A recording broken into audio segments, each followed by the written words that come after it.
Hey YouTube, how's it going? First off, I would like to apologize for the bad video quality. It's been quite a while since I've done a YouTube video, so I just said I'll do one on the spur of the moment. So instead of using the DSLR to record it, which is a lot better quality, I'm just using my laptop because otherwise I'd be putting the video off. On another note, I have a video in the making. It's been in the making now for a few weeks. I have it done. I just have to upload it, but I've been too lazy. But also the fact I've been in hospital recently, in A&E in Limerick for a few days, and I'll talk about that in another video and give my thoughts on A&E and the sort of state that it's in at the moment. But this video is it's about dialysis. A friend of mine has knows a lad that's just gone on dialysis. He had the tubes in, what I was told. So I said I might as well do one describing my experiences on dialysis. Again, this is spur of the moment, so I might ramble on. If I do, apologize. But yeah, I went on dialysis when I was 11. As you all know from my first video, as I described some of my past with the transplant and dialysis. Dialysis, I had the tube in the side of my stomach. With that, you get hooked up to your machine every night that sort of cleans you out. You have to get hooked on it. The best way I could describe it, if you're on dialysis, your timing needs to be perfect if you're going on it. Like for me, I went on it at about 8 o'clock at night, and I got hooked off at about 8 o'clock in the morning. But I made sure to go on it at precisely 8 o'clock every day at the exact same time, bar the day I had off. You should get a day off. Like hopefully, if someone like right now is on dialysis and you're watching this, hopefully you have a day off. Usually you get one day off in a week. Mine was Saturday. But the next thing that is very important with dialysis is hygiene and hand hygiene. We fitted out my bedroom, so we had a sink in the bedroom. So when you're hooking up to the dialysis machine, you have to give your hands a good wash. Like literally, make sure have a little clock. We used to have a little clock, alarm, like for boiling eggs. We had one of them at the side to just let them know the time, and we made sure we washed our hands for like 3 to 4 to 5 minutes before you touch any of the stuff. Before you connect anything to the dialysis machine and yourself, you spend the full 5 minutes washing your hands with the soap. Baxter used to send out. I don't know if Baxter still send out all the equipment now, because a few years ago there was a bit of a scandal with Baxter, and I remember hearing about some of their stuff was tainted. So I don't know if they still do it, but your hospital should provide you antiseptics, something that'll sterilize your hands. Then all to the tubes in the machine, get all them up, get your own tube, unscrew it so you take the top off it. With this, your hands are perfect. There used to be a little attachment that hooks your tube onto the dialysis tube. Onto the dialysis machine tube. So with that, literally, we used to just open it up and not touch it.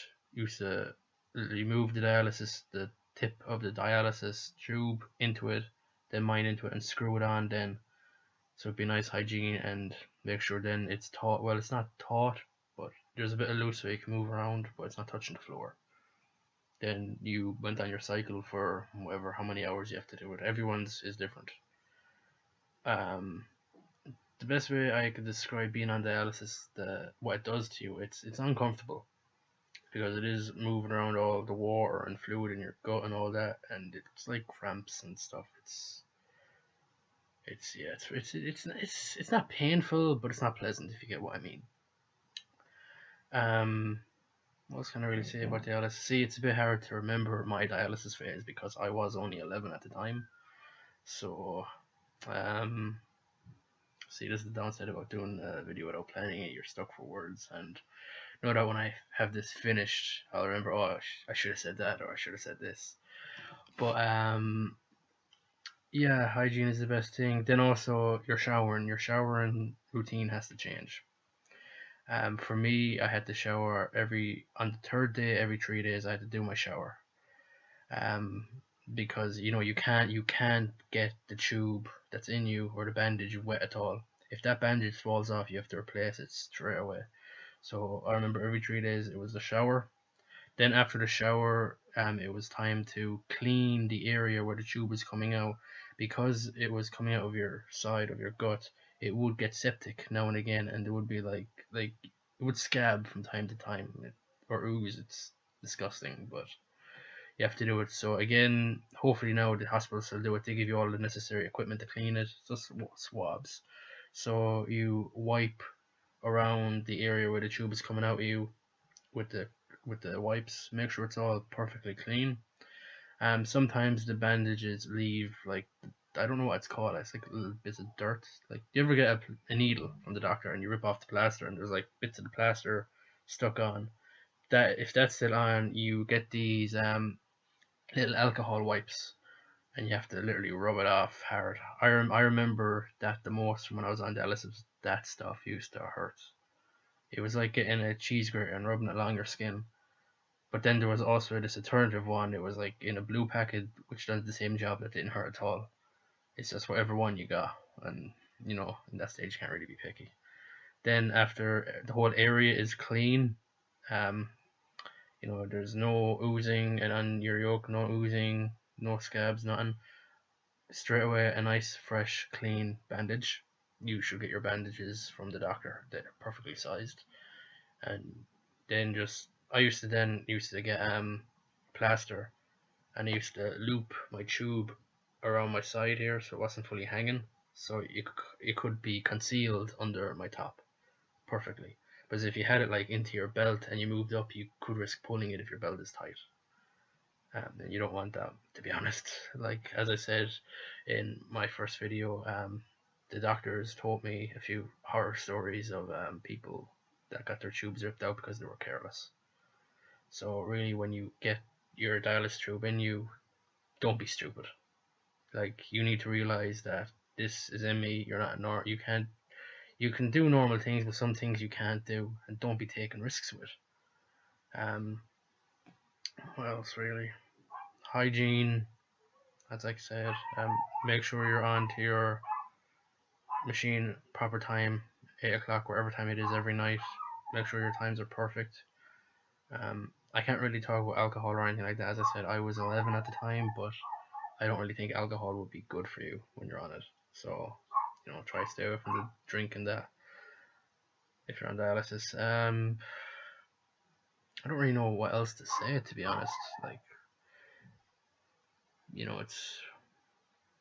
it's unpleasant dialysis because you're sort of confined. But like, if you're on dialysis, you're on a waiting list, hopefully for a kidney. And in time, like, trust me, when you get that kidney, your life will change. You will have everything. You'll have your freedom. You'll appreciate your transplant a lot more because you were on dialysis, because you know what it's like to be confined.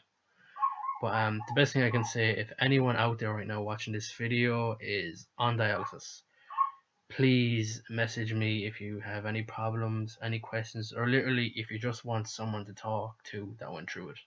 Because I know myself, like, when you're going through something, it helps to talk to people that have gone through this thing in their life. So, like, any message I get, I'll respond, no bother, and I'm up for a chat anytime if you need be. That's really it to say about the whole dialysis topic. That video that I've been working on for quite a while now, that's literally made. It's just the last bit of it was a bit fuzzy, so I'm going to re-record it. I don't know when that'll be because I'm off to Belgium next week to Grasspop Metal Festival, so I'll be away all next week. So hopefully when I get back, I will upload that other video. It's questions and answers about transplants and organ donation, what people don't know. Then I'm also going to do a video about being in A&E and my experience about it. So yeah, that's it.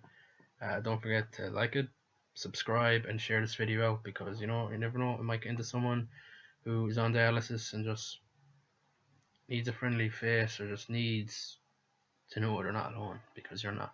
You have your family, your friends, you have your doctors, you even have people online that's been through this thing. Look up forums and everything, trust me, you are not alone. As I said, message me with any questions, anything anyone wants to know, and thank you very much.